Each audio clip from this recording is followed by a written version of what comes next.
video. Sorry. So Actually, no, I'm pressing record now. Record's on now. So yeah. So yeah. So this, yeah. Sorry if it's the banter bit's a bit boring for you. I know Tyson's normally got more entertaining guests, but yeah. Well, I was struggling. So this is why I tell people watch the video beforehand, because usually none of this ends up on the actual podcast. Actually, I better press record on my recording device as well. So that's all working now. Yeah. So just so people actually watching this video, just let you know, I've bought a new piece of equipment, which is really, really cool. So if you want to have a look, that's what it is there. That's what we're recording on.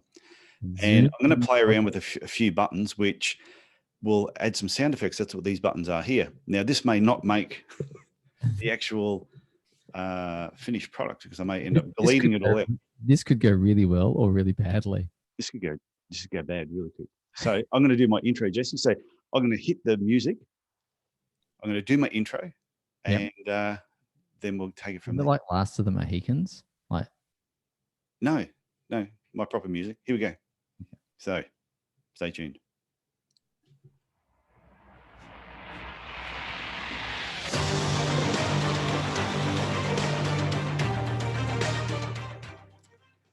Hi, I'm Tyson Franklin, and welcome to this week's episode of the Podiatry Legends podcast. Podcast designed to help you feel, see, and think differently about the podiatry profession. With me today is another legend who is not a podiatrist. He is a really good friend of mine, Dr. Jesse Green. He runs a company called Savvy Dentist. He trains dentists all around the country how to have a better business. He is a successful business owner himself, and he's also the author of this book called Retention. So we're going to talk a little bit about that, but also about learning from other professions. So Jesse, welcome to the show. Hey mate, thanks for having me. It's an absolute treat to be here. It's good fun.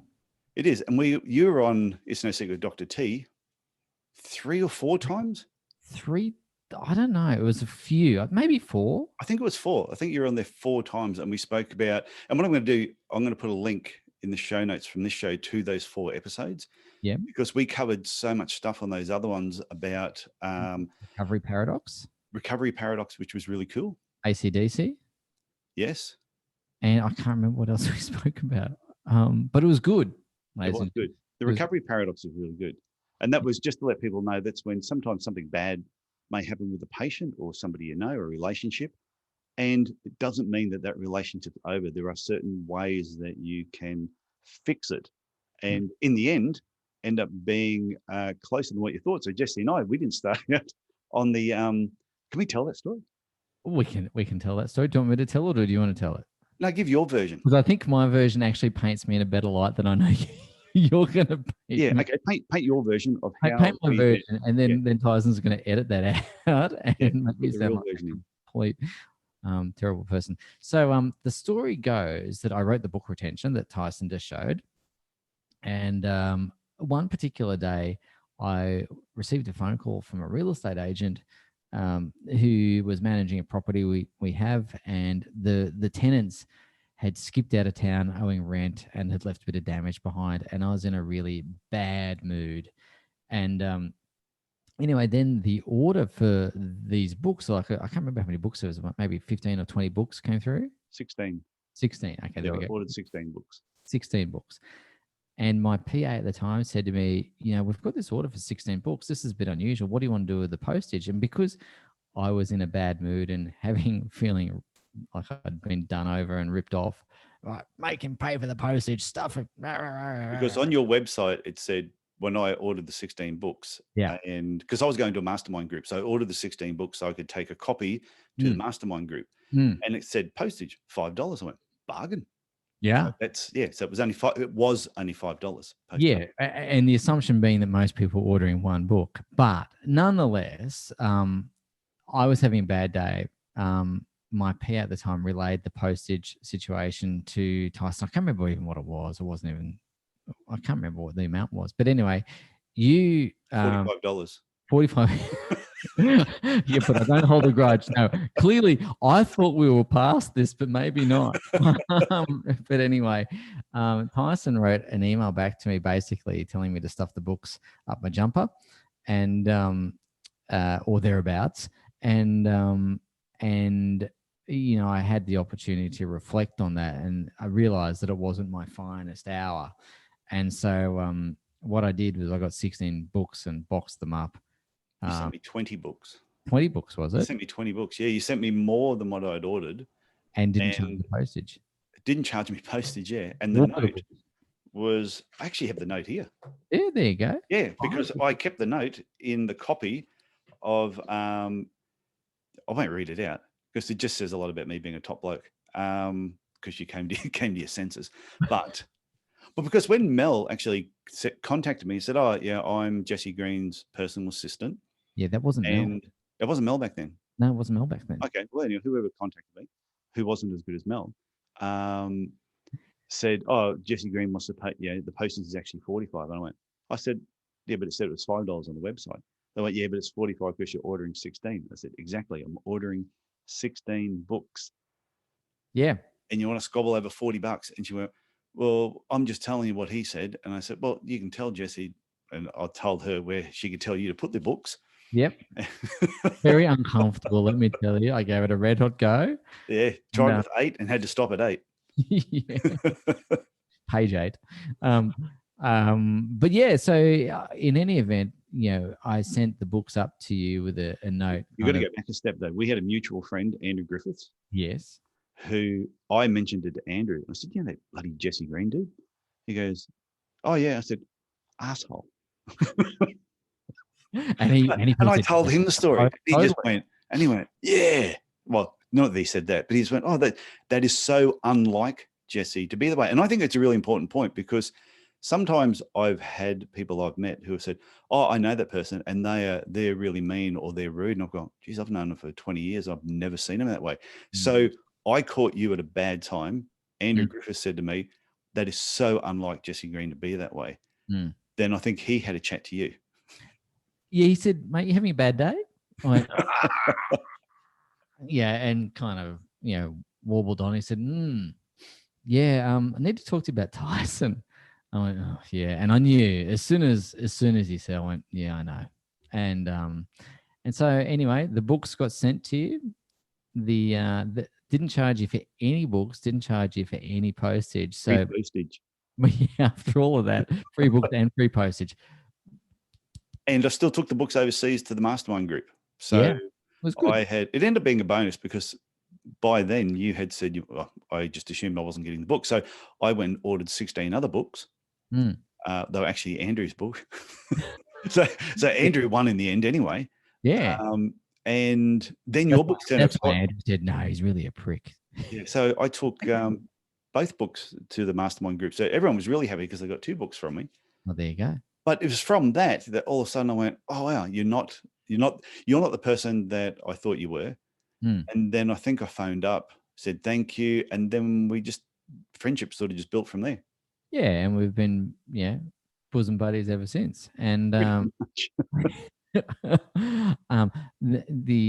thing that I'm going to say is you saw in the intro that Tyson had his PodTrack P4 device that he showed, and anyone who saw the video at the beginning. So if you're listening to the podcast, you wouldn't have seen me holding it up, which is why you should go and check out the YouTube channel. Check out the YouTube video. Tyson Franklin, yep, the podiatry business coach. Yeah. Right. What's the youtube.com/Tyson Franklin business coach? Is that it? I have no idea. All right. Anyway, I'll check it out while you're talking. Check it out. Anyway, so Tyson and I talk all things podcast, and I've been waiting for him to get this piece of kit because I wanted to know if it was any good or not. So if it was terrible, I wouldn't order it, and if it was good, I'd buy it. And so it's funny actually. I had to wait 6 weeks to get it. Yeah, I ordered it. Ordered it 6 weeks to get it. You kept asking me where it is. Where is it? Finally arrived. So you order one and you get it 2 days later. Yeah, and I had thought I was going to get it cheaper than you, which would have made up for that postage. But anyway, not to be. So I'm going to my channel here. Pretty much, it just says YouTube and a whole pile of rubbish here. So no, I've got to fix something up. But just look for Tyson Franklin.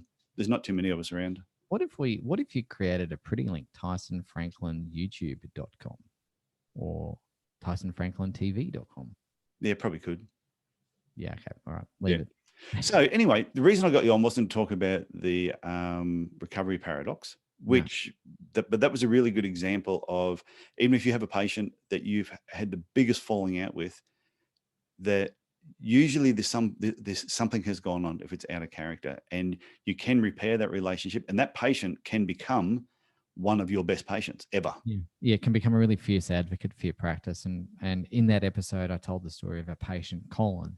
And we had let Colin down, and we had to then make amends. And he became a really good patient in the practice. Accepted lots of treatment, referred family, friends, etc. And it was only because we didn't push against him and argue with him, and he had every right to be angry, to be honest with you, Tyson. And anyway, I won't repeat that episode, but there's what I want to do, because you said that, I'm gonna give you some applause. Just because I can. This is the sound effects. That's the sound effects on the new PodTrack P4. I'm just gonna, if you're going to give me applause, can we at least make it loud and substantial? Because you want it louder. Okay, hang on. That feel like fairy claps to me, mate. Hang on, okay. Sounds like rain. You don't like it? No, that's all right. Okay, let's get on with what we were supposed to be talking about. Let's do that, sorry. I don't know if that'll make the cut of the podcast or not. Probably won't. So the other reason I wanted to get you on was, I think it's really, really important for podiatrists to look outside of podiatry to gain education, not so much about their podiatry skills, but get education about business, entrepreneurship, marketing. There's so many people in other professions, and whether it's in the medical profession or outside of the medical profession, but there's so much to learn outside of the box that we sometimes put ourselves in. So, and that's why you and I have become friends, because we realize you're at one end of the body, I'm at the other end, yet the way that we ran our businesses was so similar. Really similar. And what's also really interesting is both of us had looked outside of our professions for inspiration, ideas, and answers that we couldn't find within the profession. And that's not to be critical of our respective professions. It's just that, certainly in dental school, and I'm assuming it, in podiatry school, no one teaches you how to run a practice. No one teaches you about business. And so there's this kind of gap in knowledge. And, I had to look elsewhere for answers, look elsewhere for ideas and inspiration, as I know you have too, Tyson. And one of the things that I really find helpful is to be able to look at what's working in another industry and go, well, how is that relevant to dentistry, or how is that relevant to podiatry? And how do I take that concept and implement it in a way that's going to be practical and useful in my practice? And so, I think there's a lot to be gained from that. I was at a podiatry conference in the United States, and I've been going, I think the first one I went to was 2012 or 2013. I think was the first one I went to. And I remember sitting there, and I'm sitting next to Larry. So Larry's sitting next to me, and Larry's got a Hawaiian shirt on. So we're talking away, and I said, "So Larry, where did you study podiatry?" Because he was American. He goes, "I'm not a podiatrist." And we just spent 3 days with this guy. Didn't figure. Actually, no, this is even worse. I met Larry in 2013. Didn't figure out to 2014 that Larry wasn't a podiatrist. Oh wow! So I'm talking, because you could always find Larry, who's the only person wearing a Hawaiian shirt all 3 days, every year. And I said, "What do you do?" He says, "I'm an accountant." I said, "Of course you are, Larry." I said, "Why is an accountant at a podiatry conference?" And it was a marketing podiatry conference. Sure. And he said, "Because accounting conferences are really boring, and we do not talk about marketing." He said, "So I wanted to learn more about marketing. I thought, if I'm going to learn more about marketing, instead of going to a business marketing, why not go to a podiatry marketing? I think, how can I take what they're teaching them in podiatry to market the podiatry? Can I adapt that to my accounting business?" And I just went, that is brilliant. I was really impressed. Yeah, and it's not that's not the typical accountant, right? And I don't know Larry. I've never met Larry. The only thing I know about Larry is he wears Hawaiian shirts. He's in business black ops as well. Is he? Oh, there you go. Yeah, he's a Dave's group. Oh, there you go. So my suspicion is that Larry's accounting practice is booming. I'd say so. Because Larry thinks a little bit differently to most accountants. And I think one of the things around looking outside your business for ideas and inspiration is to know the industry norms and know which ones are essential to keep, but also know which ones you want to break and do differently, and think outside the box and go, if everyone says I got a zig, then I'm going to zag at this particular moment or at this particular point in my practice. I'm going to do a couple of things differently. And it's a bit like the blue ocean strategy, where they talk about the canvas, the strategy canvas, and, Cirque du Soleil, they do some things, the same as regular circuses. They do something, less than, more than, and then they reinvent all new categories again. And I think your mate Larry, I'm sure he's in a category of one, which means he's got no competition. Yeah, the interesting part with Larry there is when you talk to Larry is an accountant. Yeah, as in he sounds like an accountant, talks. Oh no, but when you talk to Larry, it doesn't take long to once he tells you he's an accountant, you go, oh yeah, he's just got that.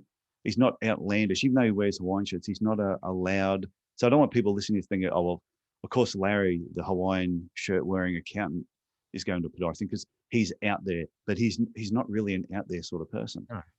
He's still quite quiet, but I loved how his thinking changed.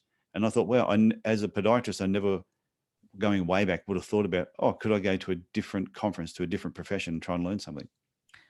Yeah. And I think, again, that's really important is you don't need to be artificial and fake and not be who you are. It's just about looking at what other people are doing and thinking, how can I make that relevant for me? And how can I do things a little bit differently to everyone else in the profession? So I'm not vanilla. I'm not beige. I'm not kind of just another podiatrist or just another dentist. And Tyson, I know very little about what the podiatry marketplace is like, but in dentistry, it's an echo chamber.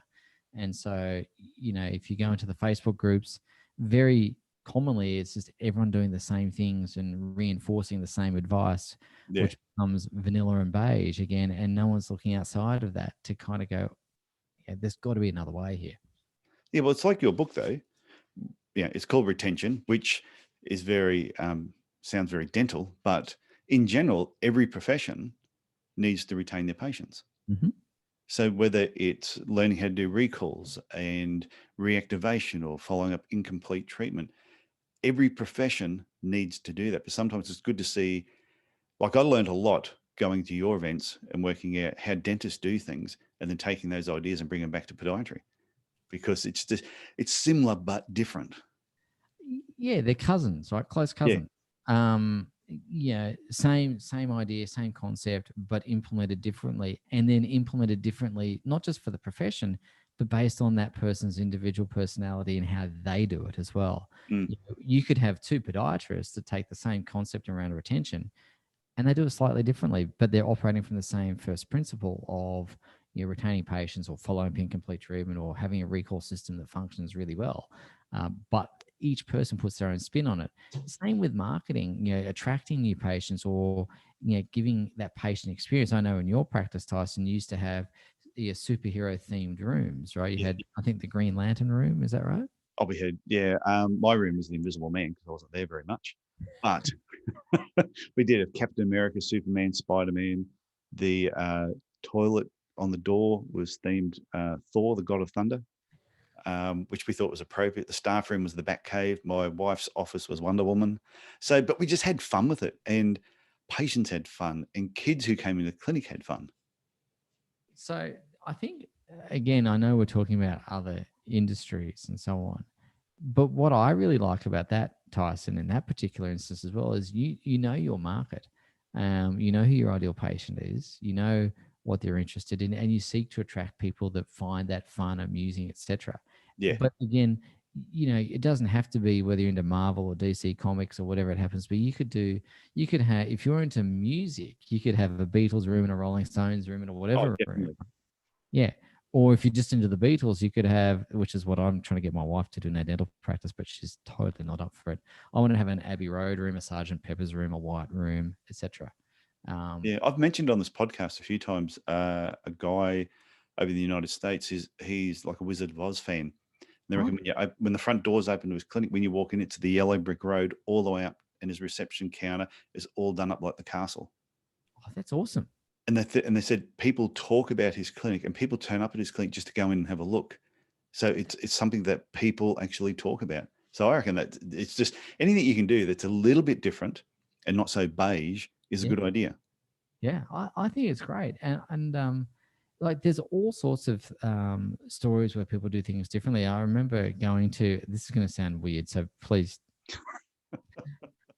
you may want to edit this out. But it stays on the video. Yes. Yeah. Well, I remember going to a hotel in Brisbane, and I went to the men's room, and you're standing there doing your thing, and above where the toilet is this glass wall. It's like one-way glass. Oh, that's at in Milton. Isn't that Milton? The Regatta. The Regatta Hotel. Yeah. That is so awkward. You're peeing there and you're just looking out at the beer garden and everyone's looking in at you peeing. Yes, but you kind of have to go and see it to believe it, right? Yeah. It's like one of those things you've just got to experience at least once. And what we kept doing every now and then, we would be sitting at the table and I would say, okay, 3, 2, 1. We'd all turn around, point to the two-way glass and all start laughing. just for something different. That poor bloke with low self-esteem, right? Yeah, I think it started because they did it to me first. So I thought we've got to do it to everybody else. But that is doing something different. Different. Taking the mundane and making it different.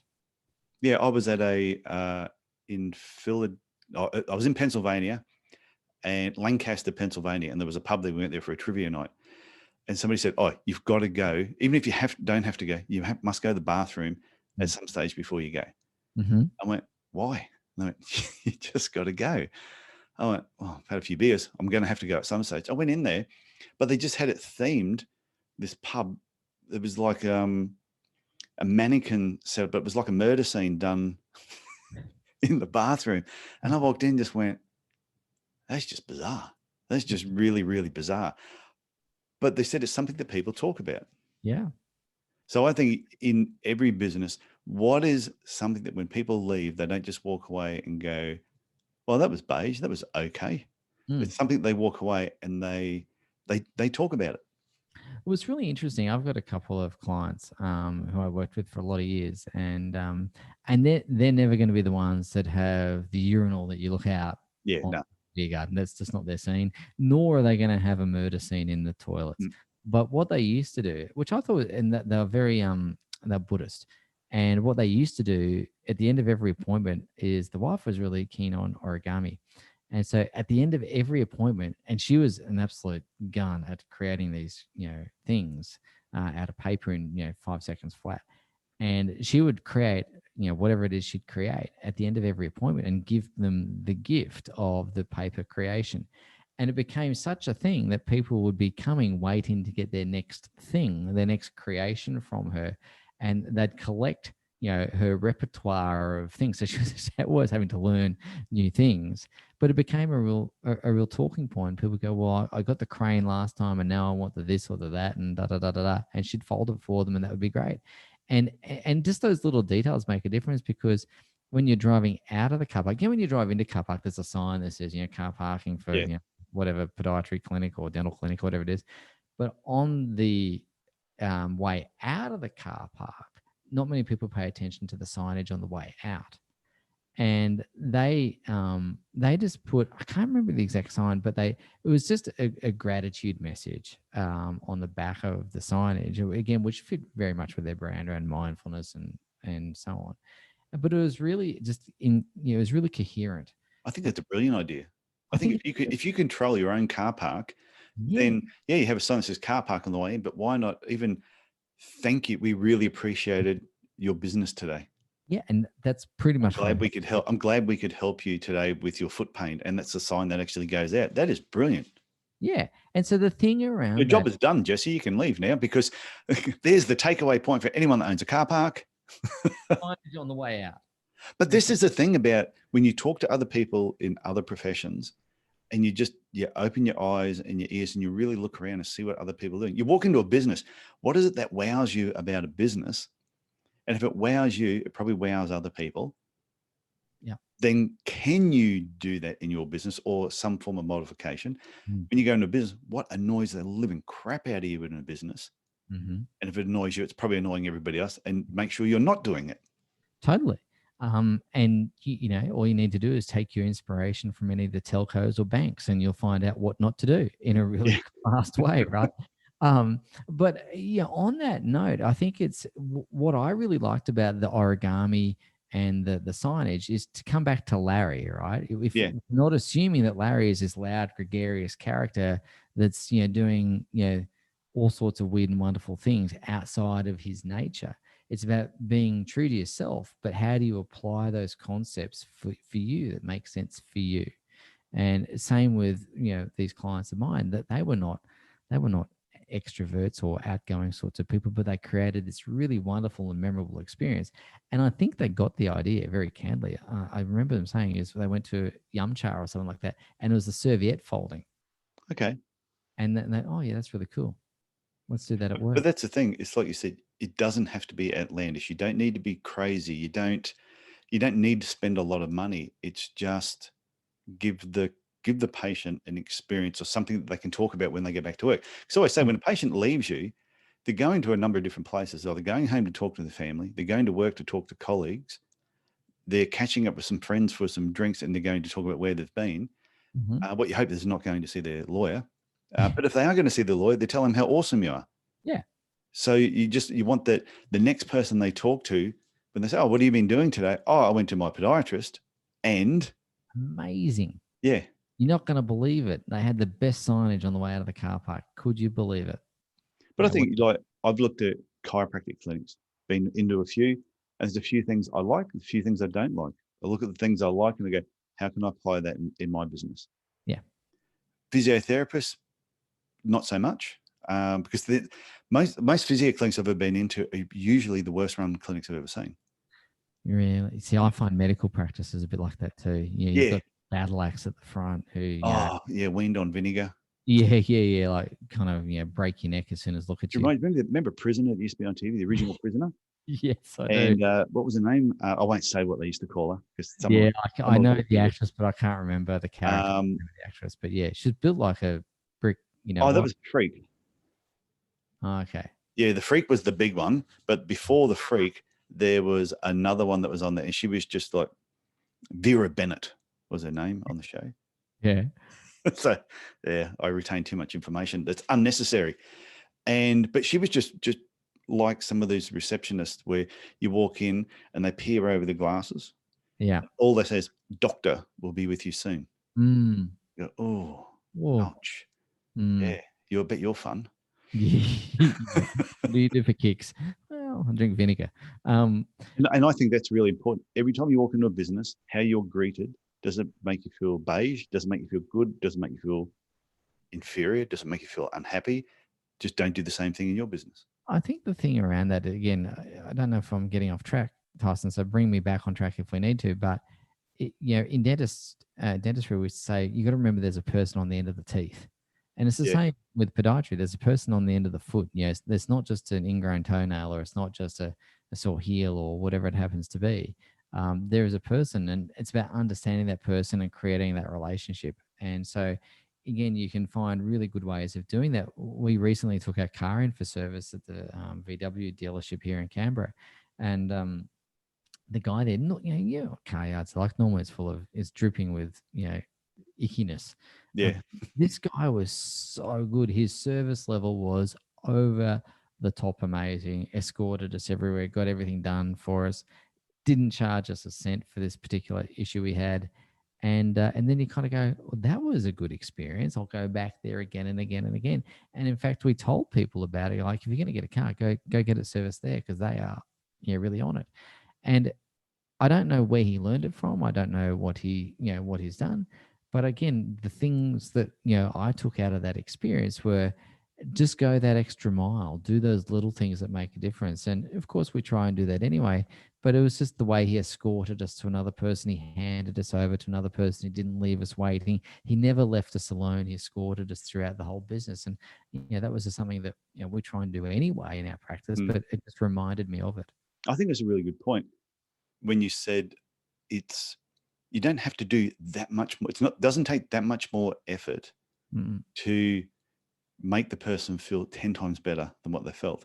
So even being there with your patient in the room, like I know I've been in medical centers and other places where the person's in, you've had your treatment, and they hand you a slip of paper and they go, take that to the front counter. You go, okay. So you walk out, take the front counter. I've been to other places where they'll say, okay, and they walk out with you the whole way. And they get to the front reception and they hand the piece of paper or whatever it is to the receptionist, and they talk to the receptionist about what they want done next, and then they talk with you a little bit more, and then they walk off. Now, I know, yes, that might take them an extra 3 minutes of their time, but for the patient, that is such a better experience than, here, take this slip of paper or go out there, or they walk you part way and go, yeah, okay, see ya, and they zip into another room. It doesn't take that much effort to create an amazing experience. Yeah, exactly. And I think in all of those sorts of things, if you're looking to create an experience, one of the questions I ask myself is, what would Disney do? Oh, yeah. Like, those guys have got it nailed. So if for the listeners, if you've been to Disneyland or a Disney World and you're going to, or you're planning to go once COVID settles down and so on, go and look and see what they do. Understand how they structure your journey throughout the theme park. It's not done by accident. They walk you through, various places, lots of shops, of course, because they want you to Yeah. part some cash, and you'll be paying for overpriced pretty much everything, but you don't mind because you're at Disney and you're paying for it and you do so willingly. But that whole journey is curated. It doesn't happen by accident. So I guess, ask, what would Walt do? Yeah, and they don't call them team members. They're not staff. They're all performers. Yeah. They're all cast. They're all part of the cast. Yeah.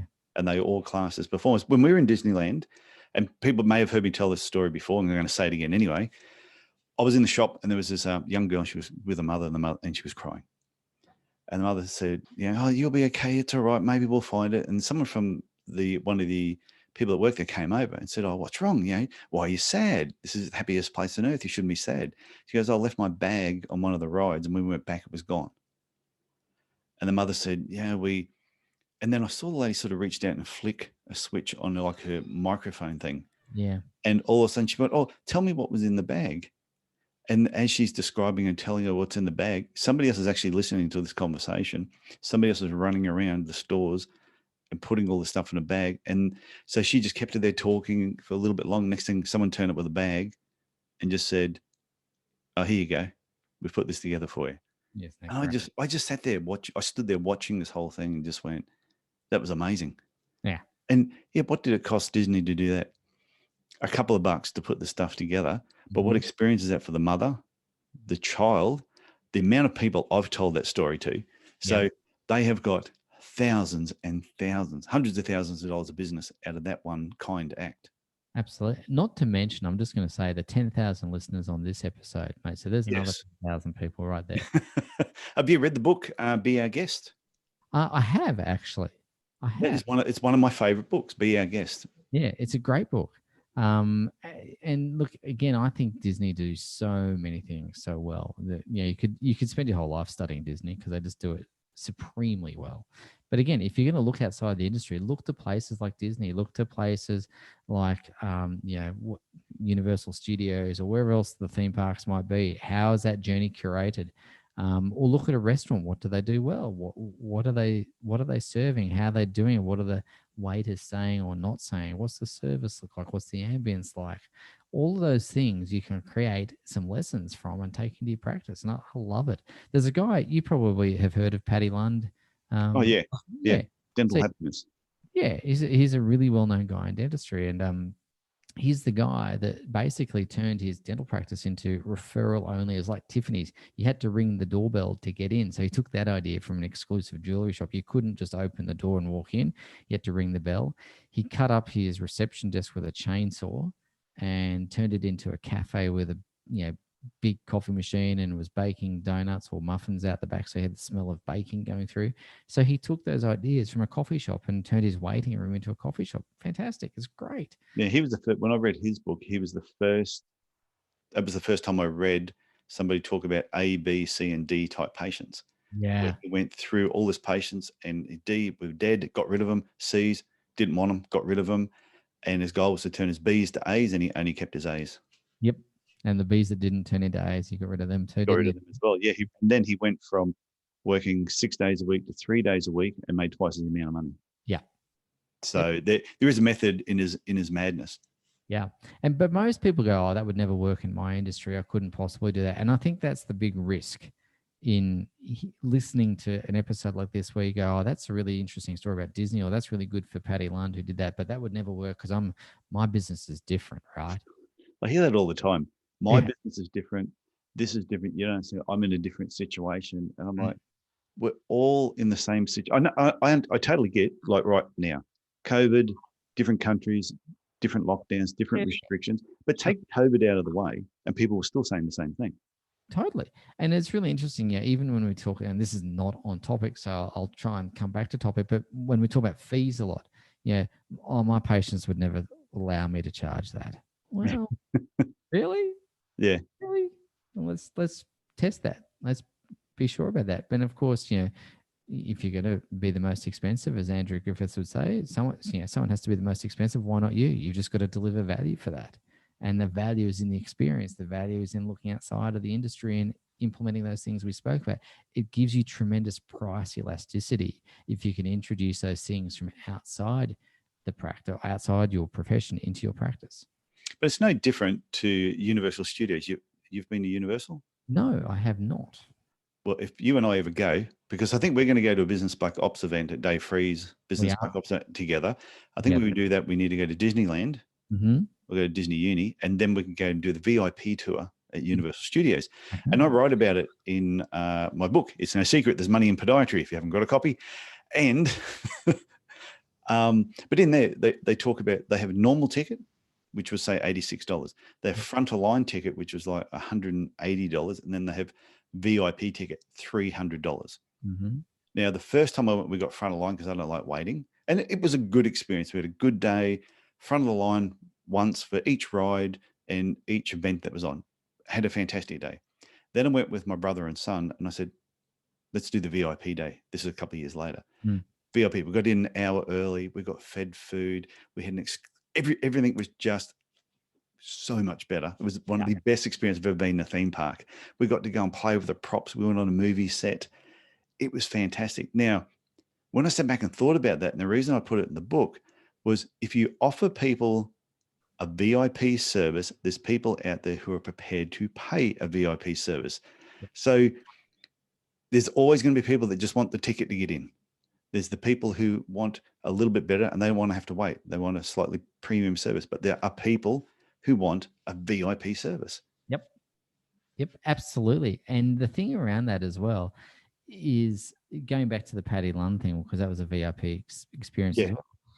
The point you made is you're working half the time for more money, right? And so you get to have that balance back on your life. You get to make more from less.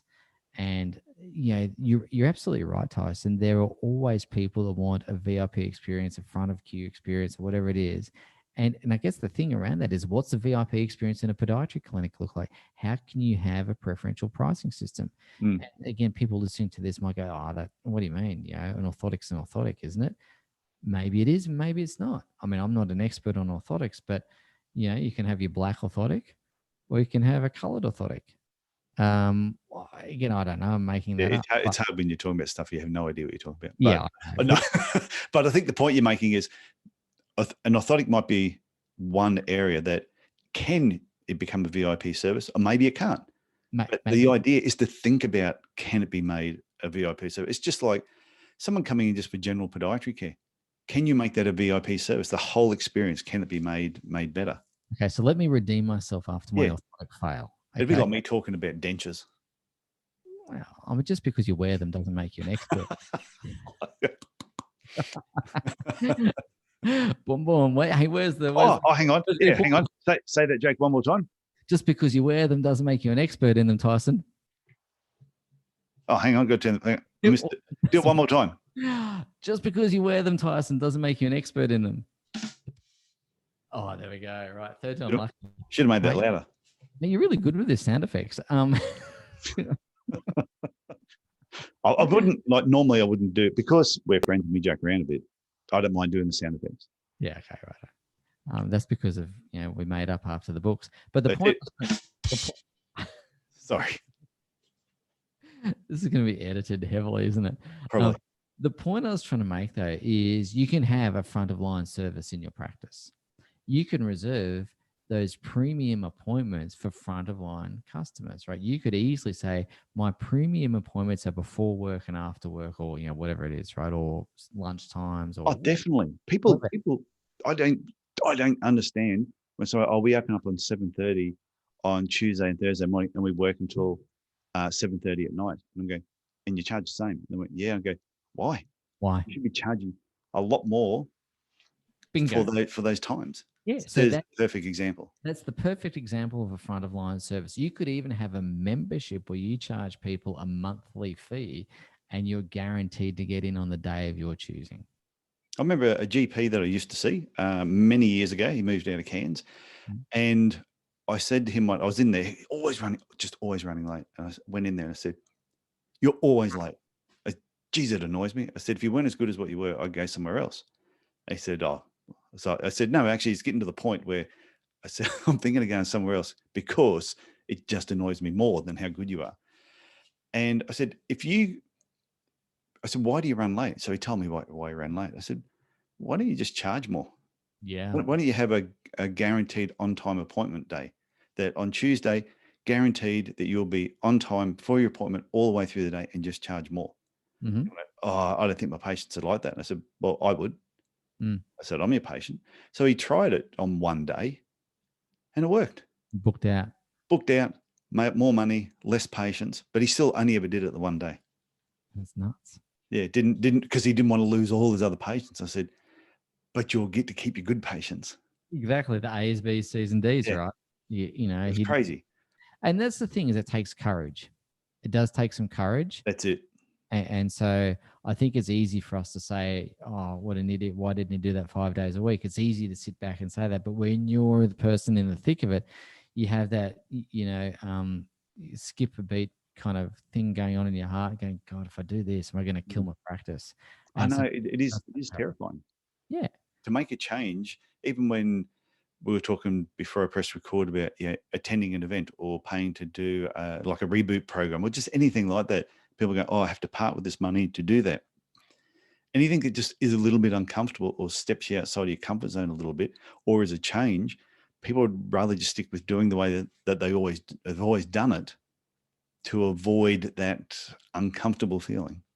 Yeah, I think that's the thing, is they are more worried about the discomfort than the positive outcome that they could achieve. They put too much emphasis on what could go wrong, and they emphasize that rather than going, what could go right? If I did this, what could go right? And I'm sure your doctor, if he adopted that for 5 days a week, and let's just say the worst thing happened and he lost half his patients, he could just go back to the way he did things.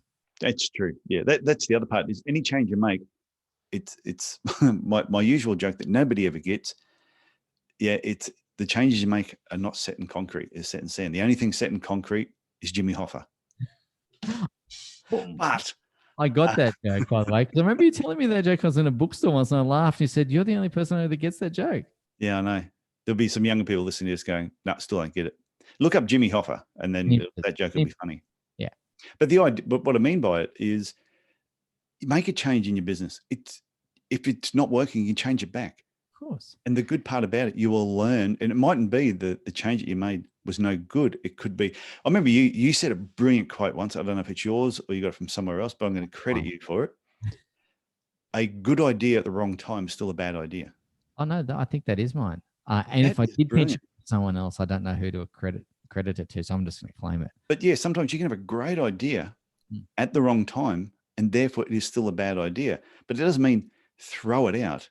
Just hold on to it and then maybe use it later on.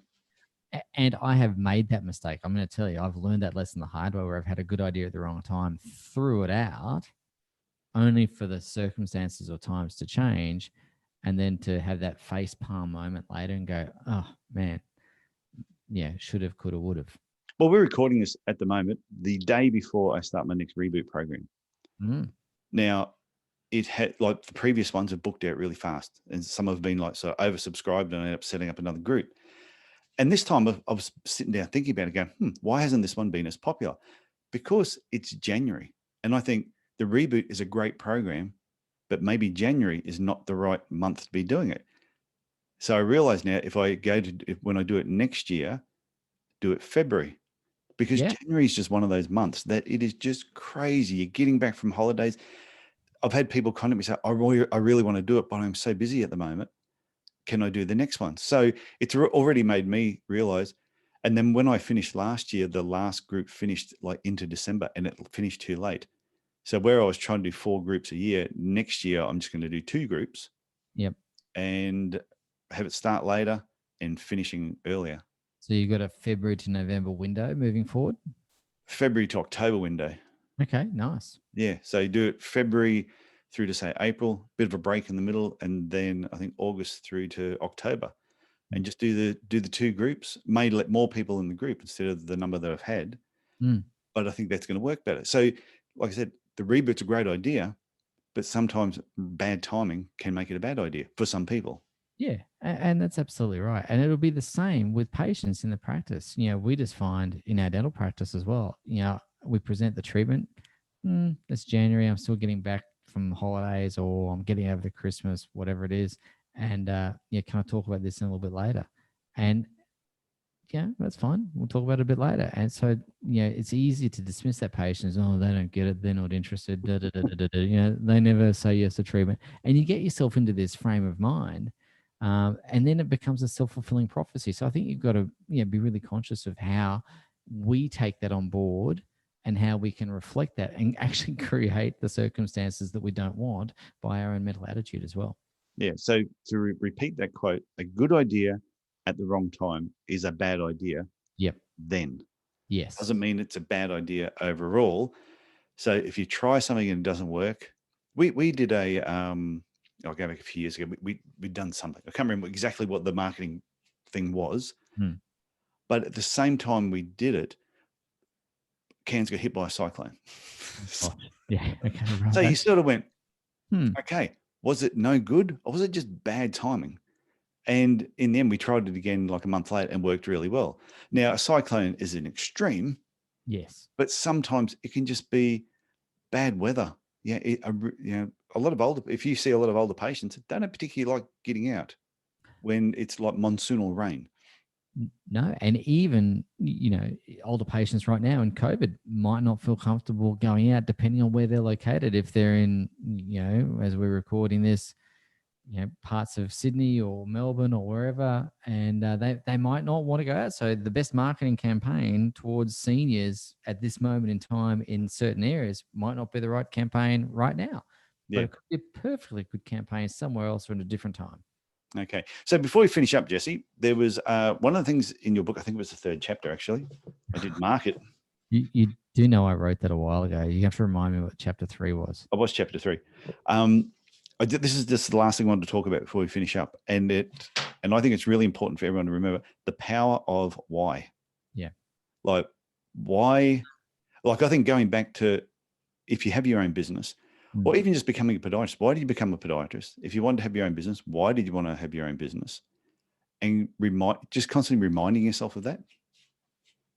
I think the whole concept around why is a really important one for all of us, because sometimes, I don't know about you, Tyson, but sometimes it's easy to lose track of. I certainly lose track of it. And I have to remind myself.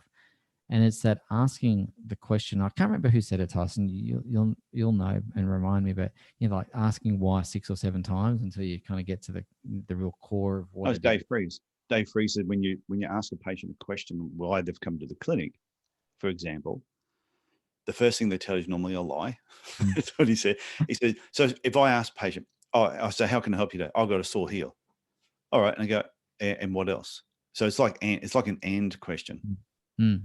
And then you end up getting deeper and deeper on what the real thing is. And it's sort of applies to the why as well. Why you're doing something, but why? And I think getting clear on that is key, because that's the fuel that keeps you going, because, you have your good times and you have your tougher times. And that why is really important because it allows you to zone in on where you need to focus on, and it does sustain you on that journey, because it is a bit of a marathon and you've got to keep enough fuel in the tank to keep going for that duration. So yeah, I think that why is critically important. See, one of the things when I first wanted to work for myself, or just in general, why I chose to be in the health field. And then when I chose to work for myself, my driving force was my father dying when I was 17. And when he died, he left us in just super lovely, super nice guy. Everyone loved him, but never really thought about the future. He was only 49 when he died. Oh, wow. That's young. So he left us in financially really, really bad position. Mm. So my driving force was I would never leave my family in the same financial position that my father left us. And it wasn't because he didn't love us. It was No, just, he not his just lived fault. day by day. And yeah, we had a great life. We had an awesome life, but he had no life insurance. And him dying at 49 sort of interrupted mum and dad's goals and what they were going to do in life. But as a 17-year-old, it hit me so bad. Not just of losing my father, but just the financial strain at exactly the same time. So I said I would never do that to my family. I will work my ass off so I can put them in a better position. So you start doing it because it's for your family. This is what you're telling yourself. But then eventually, when you're at work 16 hours a day, when you're working 16 hours a day, 7 days a week, and you're not seeing your family, all of a sudden you've got to remind yourself, why were you doing it in the first place? Yeah. It's interesting, Tyson. Ladies and gents, if you're listening to this, Tyson and I have a conversation pretty regularly about our mothers. And the simple truth is they've never been seen in the same place at the same time. So we're kind of wondering if there's a relation. It's like Batman and Bruce Wayne. Yeah. You're never going to see them together, right? No. But it's really interesting. I grew up in a family as well, Tyson. I didn't, and my parents are still alive, but I grew up in a family where financial situation was precarious. And I remember as a 6-year-old kid, coming out of my bedroom and my mother chain smoking on the toilet, because that's what you did. 70s, mind you. They did too, didn't they? My Yeah. mum did the same thing. This is why we always say our mother, we've got the same mother. We just Haven't seen them together. Yeah. It's got to be true. And she was fretful about losing the house, and she was fretful about all those sorts of things. And as a 6-year-old, I internalized that as, we could be out on the street any moment now. And so my driving force forever has been, I never, ever, ever, ever, ever want to be financially vulnerable in my life. Now, we could argue whether that's been a healthy thing or not on occasion, but that why is burning within me very strongly every single day. Yeah. And what was interesting about my dad is we were never, we had a great life. Mum worked and dad worked. So financially, we never had a problem. But this was the interesting part back in the early 80s when my dad died, every account got frozen because back then it was sort of like women didn't have as many rights as what they do now. Yeah. And it was like, oh, my dad passed away, therefore every account was frozen. And my mum's going, oh, hang on, I need to be able to access the money, bank accounts. And she couldn't. And all of a sudden, this went on for, I don't know, months, just paperwork and technicalities and just crap. Yeah. That when I saw what my mum went through and then having to sell rings just to be able to put food, to pay the mortgage and put food on the table. And she's going, it's my bloody money that's in that bank account and I can't get access to it. That was really, really difficult. Yeah. And the injustice of that would stay with you. And I'm so glad all that has actually, that's changed. Yeah. I'm so glad that's changed. Yeah, absolutely. So if anything happens to me, Christine will just go to the bank account and party. What she's doing now, mate. We get off track there. So we were talking about the why. So before we finish up, do you have any parting words? You're talking to podiatrists. Yeah. That other end of the body, but there's a lot of similarities between the two professions. And we're talking about learning from other professions. What parting advice would you give them? I think the parting advice I'd give people is to always be looking around you, wherever you are, and just observe what's working, what's not. See what you like, see what you don't like, because as you said earlier, Tyson, chances are if you like it, your patients will like it too. And I think it's just being curious and asking the question, how could I do that in my business? What would that look like if I applied that in my business? And just be scanning your environment, every interaction, everything you do, and go, oh, that's a good idea, or no, I'm not going to do that. And just being aware of that is probably the biggest piece of advice. It doesn't have to be, trips to Disneyland. I mean, if you get to do that, that's awesome. But you'll learn a lot from your local motor mechanic. You'll learn a lot from your local cafe. You'll learn a lot from everything if you're open to it. So I'd just say remain open to it. I think that is fantastic advice and a perfect way to finish, Jesse. So I want to thank you for coming on the Podiatry Legends podcast, sharing your wisdom as usual. And I'm sure we'll have you back at some stage. If people wanted to get a copy of your book, Retention, how to plug the number one profit leak in your dental practice. So now people reading that go, oh, just because it says dental practice, just change it to podiatry practice. It's very, very similar. Same difference. Except he doesn't talk about orthotics, obviously. Where can they get it from? Amazon or the online book places? Yeah, they can go to Amazon. Or get it from your website. Just have to pay postage. Yeah. But watch out for the postage. It's watch really out for the postage. It'll get you. SavvyDentist.com. You can grab a copy there. Make sure you grab the workbook that goes with it, though, because that's going to give you the implementation of the principles. Okay. So, by the way, no postage on that. Yeah, I'll put all the links in the show notes. So, Jesse, thank you very much for coming on. Hey, thanks for having me, mate. It's good fun. As always. Cheers, buddy. So the video is still going. Woohoo. Stop the audio, but the video is still going. So everyone who hung around, if you've watched the whole video, thank you very much. It's like I say, the video is unedited, so you get all the crap. I apologize sometimes. Most of the stuff I edit, like I always say, is the stuff that I say. Yeah, but you're good at video, mate. I'm not. I'm just sitting up here kind of yakking away. You're doing the do. I'm throwing my arms around all over the place. Yeah, it's the Italian heritage. I look like a Thunderbird. So I'm going to turn the video off now, and then we will just we'll chat privately for a sec. Yeah. So everyone who stayed around for the video, thank you very much. Always say thank you for supporting the video, listening to the podcast. I really appreciate it. So thank you. Thanks, guys.